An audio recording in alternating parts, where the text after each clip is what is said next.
आप सुन रहे हैं सुनो किताब। Hello students, my name is Aditi कुमारी और आज मैं आपको आपकी NCERT की इंग्लिश बुक हनीसक्ल का चैप्टर नंबर 1 कराने जा रही हूँ।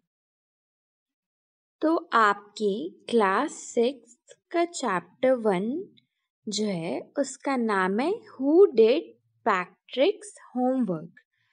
पैट्रिक का होमवर्क किसने किया? और इस चैप्टर को लिखा है कैरोल मूरे ने। तो चैप्टर शुरू करने से पहले आप लोग मुझे एक बात बताइए कि क्या आप लोगों को होमवर्क करना पसंद है? मुझे तो बहुत पसंद था बचपन में, क्योंकि मेरा होमवर्क करने में मेरी मदद मेरी मम्मी करती थी और हम लोग काफ़ी मज़े से लाइव एग्जाम्पल्स के साथ अपना होमवर्क किया करते थे। आप लोगों की होमवर्क में मदद कौन करता है? या फिर आप इतने इंटेलिजेंट स्टूडेंट्स हो कि आप खुद ही कर लेते हो होमवर्क? तो खैर, अब आते हैं हम चैप्टर पे। आ जाइए आप लोग अपने बुक के पेज नंबर 7 पे। Who did पैट्रिक्स homework? पैट्रिक का होमवर्क किसने किया? तो पहला पैराग्राफ है, Patrick never did homework. Patrick जो है वो कभी अपना होमवर्क नहीं करता था।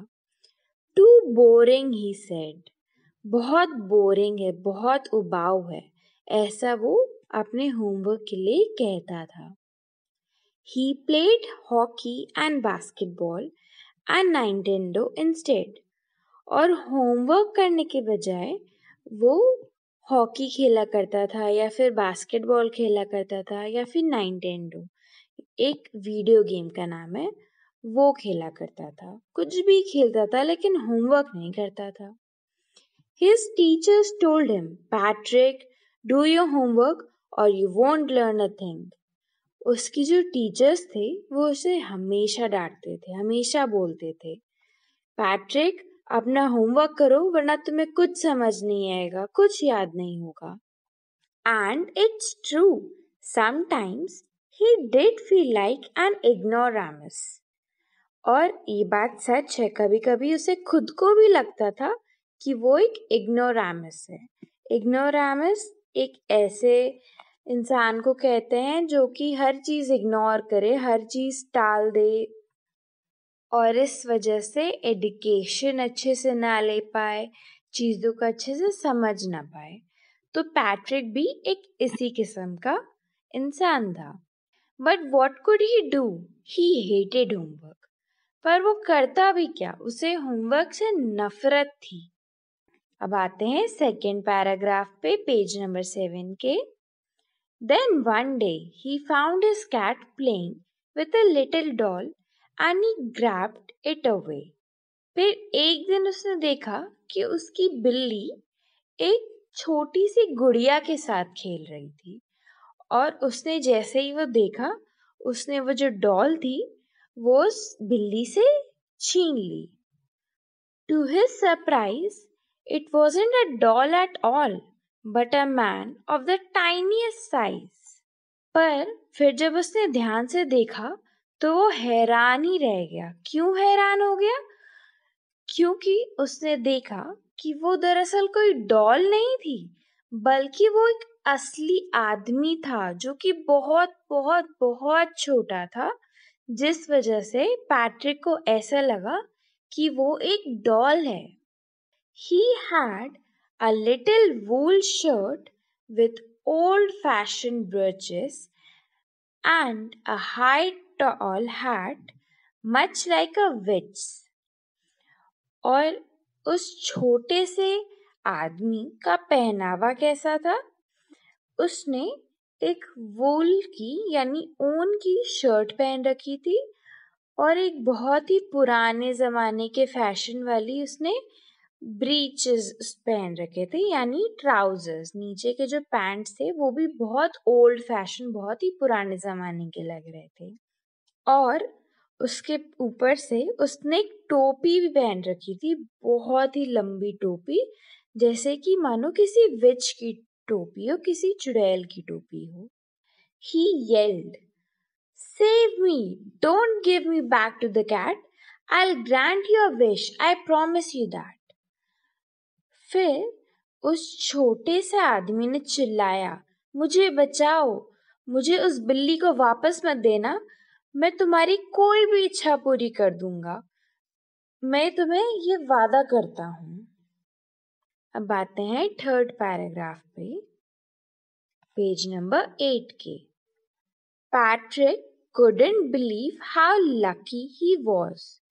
Here was the answer to all of his problems. So he said, "Only if you do all my homework till the end of the semester, that's 35 days, if you do a good enough job, I could even get A's."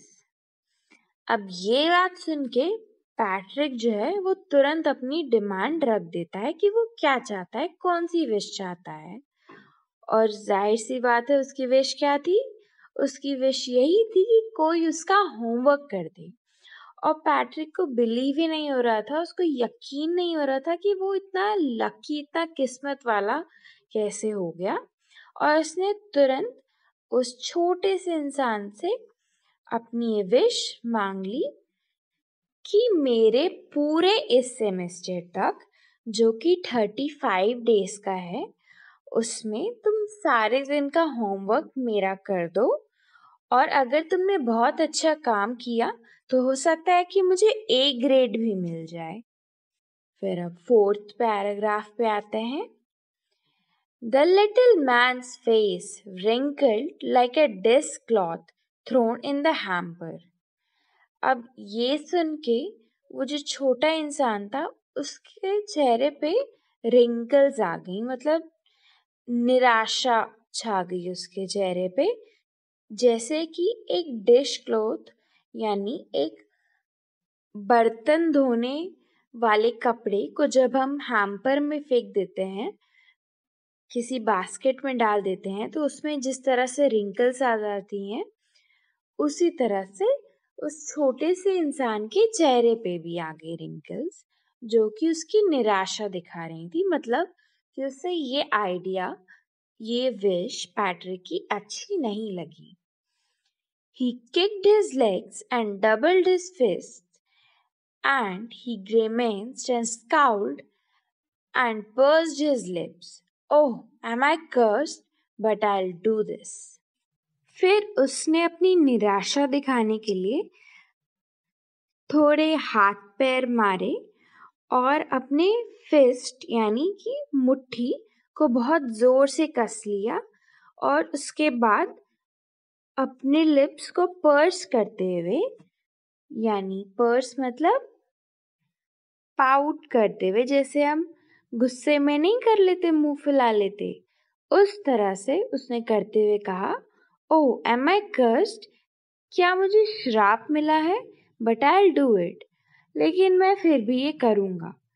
अब उसे करना ही था, क्योंकि उसे बिल्ली के पास दोबारा तो जाना नहीं था और बचने का यही उपाय था। तो उस छोटे से इंसान को पैट्रिक की ये विश पूरी करने के लिए हामी भरनी पड़ी। अब आते हैं आपकी 5th लाइन्स पे। And true to his word, that little elf began to do Patrick's homework. और वो जो छोटा सा इंसान था वो अपने शब्दों पे टिका रहा और उसने शुरू कर दिया पैट्रिक की होमवर्क में मदद करना। Except there was one glitch. लेकिन वहाँ पर एक ग्लिच था। ग्लिच मतलब प्रॉब्लम, दिक्कत। अब वो दिक्कत क्या थी? The elf didn't always know what to do and he needed help. Elf को हमेशा नहीं पता था। एल्फ मतलब वो जो छोटा सा इंसान था, उसे नहीं पता था कि करना क्या है हमेशा, और इसीलिए उसे बार बार मदद की जरूरत पड़ती थी। हेल्प मी, he'd say, मदद करो मेरी, वो कहता था। And Patrick would have to help in whatever way. और फिर पैट्रिक को उसकी मदद करनी पड़ती थी, चाहे जिस तरीके से भी वो मदद मांगी।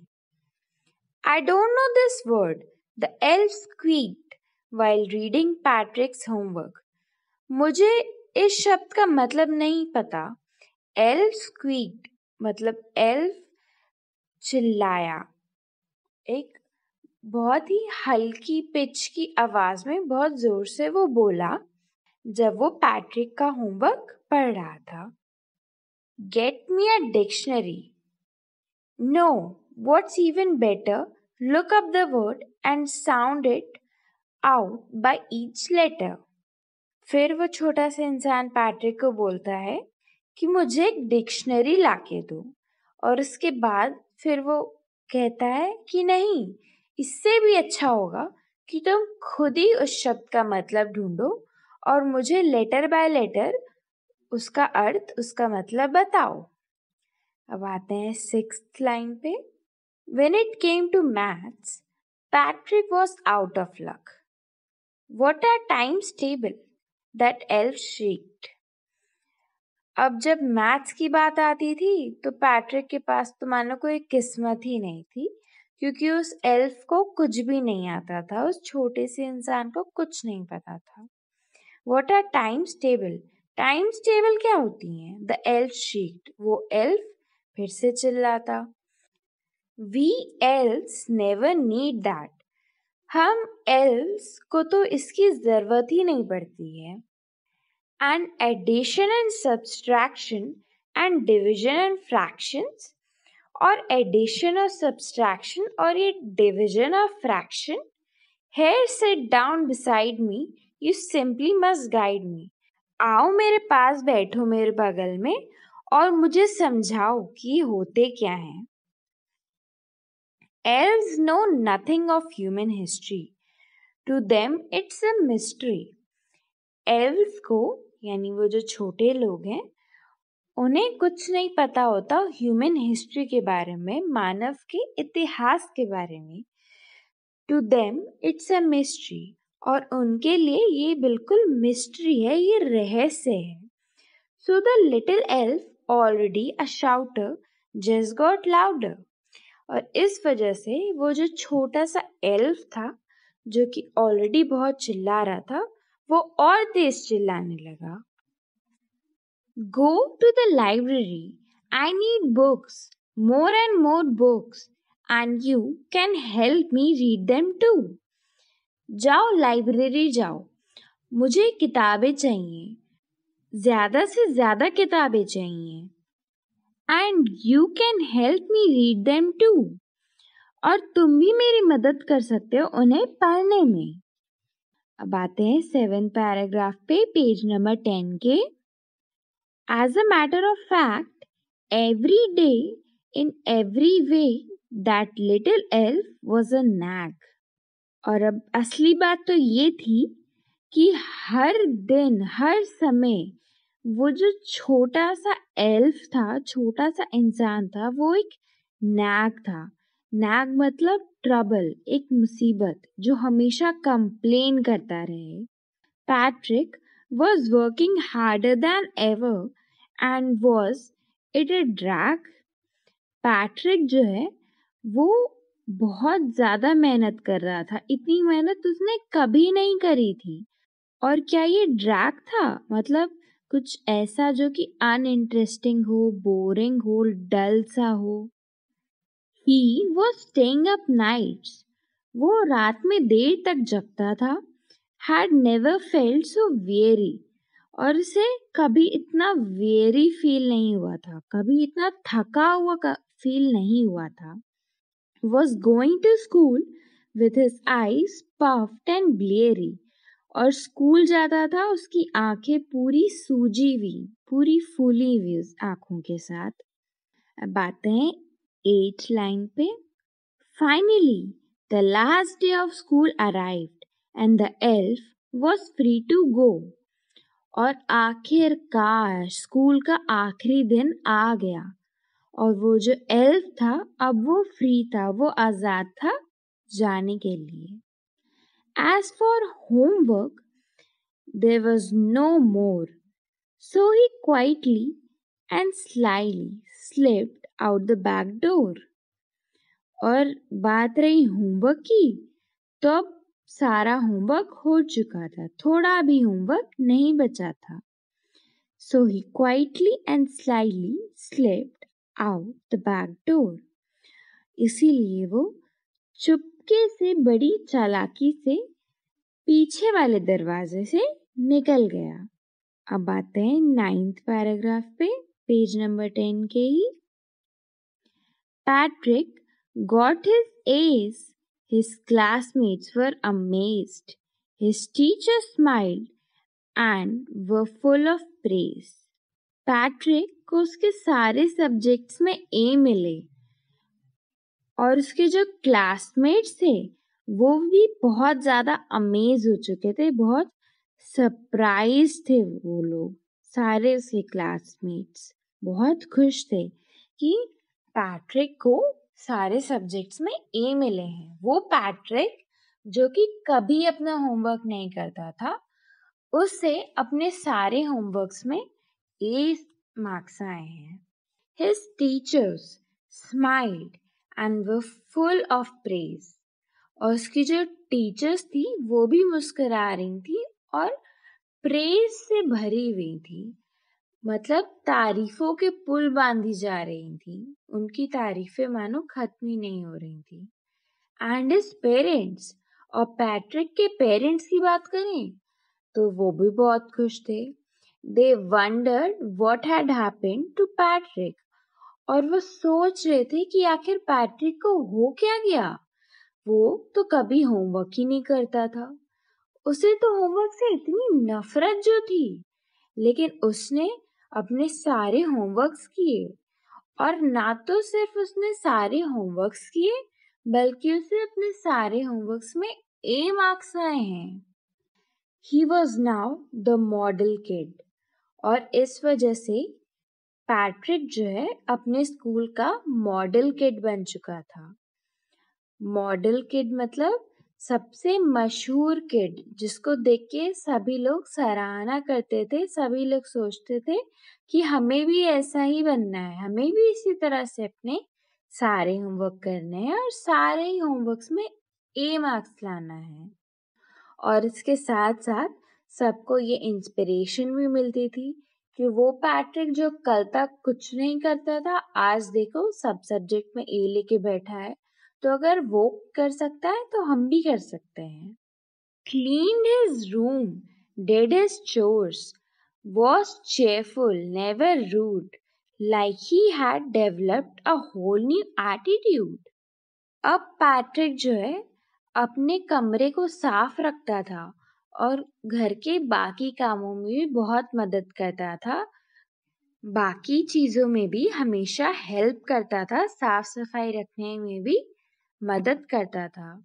चोर्स मतलब घर के जो कामकाज होते हैं उन्हें कहते हैं, जो हर दिन घर में किए जाते हैं, जैसे कि रूम को साफ रखना, झाड़ू पोछा करना या फिर बर्तन ही साफ रखना, ये सब।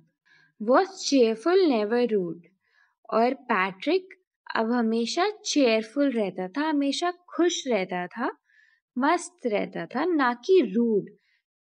पहले की तरह खड़ूस और गुस्सैल नहीं रहता था, कभी किसी से रूड नहीं होता था। Like he had developed a whole new attitude, और ऐसा लग रहा था कि जैसे एक पूरा नया एटीट्यूड उसने बना लिया है। वो बिल्कुल मतलब अच्छी तरीके से बदल चुका था। पहले जैसा पैट्रिक तो वो रहा ही नहीं था, उसका एक पूरा नया एटीट्यूड आ गया था, एक नई फीलिंग आ गई थी उसके अंदर। अब आते हैं 10th लाइन पे। You see, in the end, Patrick still thought he'd made that tiny man do all his homework. But I'll share a secret just between you and me. It wasn't the elf. Patrick had done it himself. अब आप देखो, अंत तक में Patrick को ऐसा लग रहा था कि उसने अपना सारा का सारा होमवर्क उस छोटे से एल्फ से करवा लिया और वो अपना होमवर्क करने से बच गया। अब मैं आपको एक सीक्रेट बताऊं, एक रहस्य की बात, जो कि बस मेरे और आपके बीच में रहेगी। दरअसल पैट्रिक ने अपना सारा का सारा होमवर्क खुद ही किया था। उसको जितने ए आए उसके सारे सब्जेक्ट्स में, वो उसे अपनी ही मेहनत से आए और एल्फ ने कुछ नहीं किया था। बस पैट्रिक का कमाल था ये सब, जो कि उसे एंड तक में पता ही नहीं चला। अब आप बोलेंगे कैसे? एल्फ ही तो था जो कि होमवर्क में उसकी मदद करता था। तो एल्फ तो होमवर्क में बस मदद करता था। एल्फ को तो ना हिस्ट्री का पता, ना उसको मैथ्स आती थी, और इंग्लिश में भी उसका वही हाल था। तो वो क्या करता था, मानो इंग्लिश का होमवर्क है तो पैट्रिक को कहता था डिक्शनरी लाओ और डिक्शनरी से पढ़ के वो शब्द बताओ। अब यहाँ इस तरह से उसने सारा काम पैट्रिक से ही करवा लिया।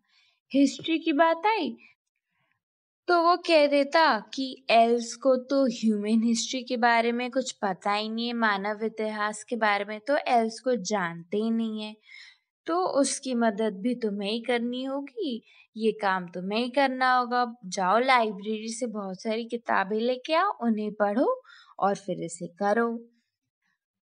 और जब मैथ्स की बात आती तो आसान से आसान सवाल उससे नहीं बनते, ना ही उसे एडिशन आता, ना ही उसे सब्सट्रैक्शन समझ में आता।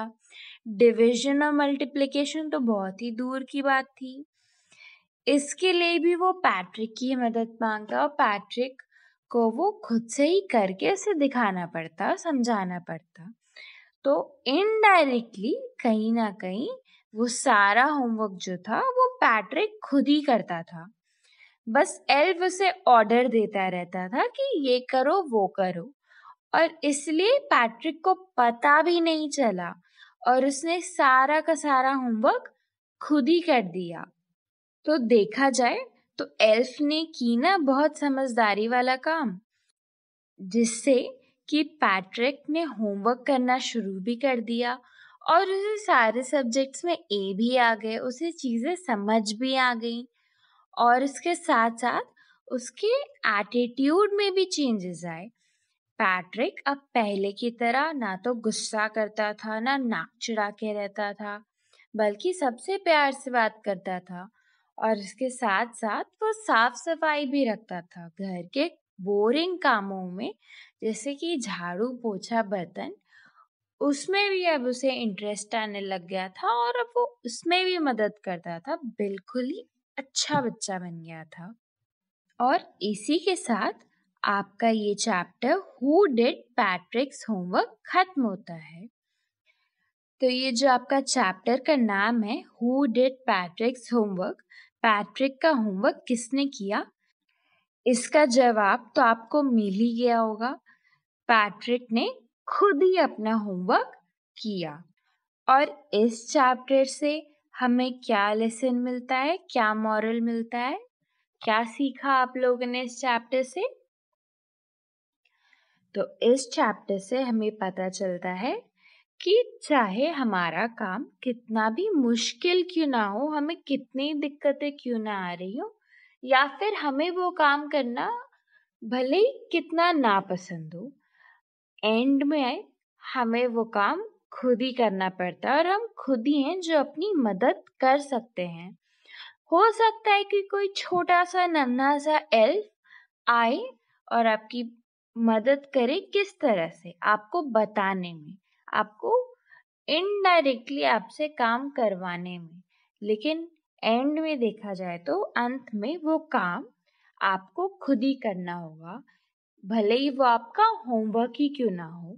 हो सकता है कि आप लोगों की मम्मी या फिर पापा या फिर घर का कोई और बड़ा सदस्य आपकी होमवर्क कराने में आपकी मदद करता हो और आपको लगता हो कि अरे मेरा होमवर्क तो ये करा देते हैं, लेकिन असलियत तो यही है कि आप अपना होमवर्क खुद ही करते हैं, अपनी ही मेहनत से करते हैं। आपकी मम्मी पापा या और भी कोई व्यक्ति जो आपका होमवर्क करा रहा है, वो तो बस आपको डायरेक्शंस देता है कि क्या करना है। सारी मेहनत तो आपकी ही है और जो कि होनी भी चाहिए, वरना आप सीखेंगे कैसे, समझेंगे कैसे? तो यही सारी चीजें हमें आपके chapter number 1 who did पैट्रिक्स homework से समझ आती है। तो ये चैप्टर अच्छा लगा कि नहीं? तो अब आइए फटाफट से इस चैप्टर के जो डिफिकल्ट शब्द दिए हुए हैं, जो वर्ड्स हैं, उनका मतलब एक बार फिर से जल्दी से देख लेते हैं। तो पहला दिया हुआ है नाइनटेंडो। तो नाइनटेंडो क्या होता है? एक तरह का वीडियो गेम होता है। वीडियो गेम मतलब जो कि आप कंप्यूटर या टीवी में लगा के खेलते हैं, जिसमें कि घंटों उसमें उसी में लगे रह जाते हैं, वो वीडियो गेम। फिर है इग्नोरामस।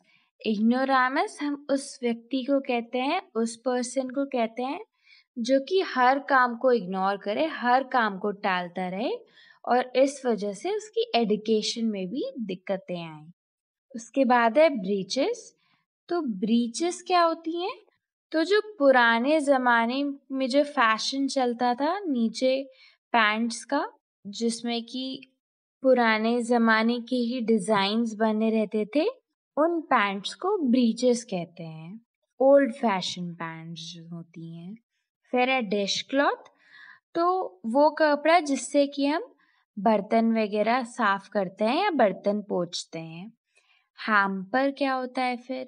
हैम्पर उस बास्केट को कहते हैं जिसमें कि जनरली जिसमें कचरा फेंका जाता है, जिसके ऊपर एक लिड भी लगी होती है, एक ढक्कन भी होता है।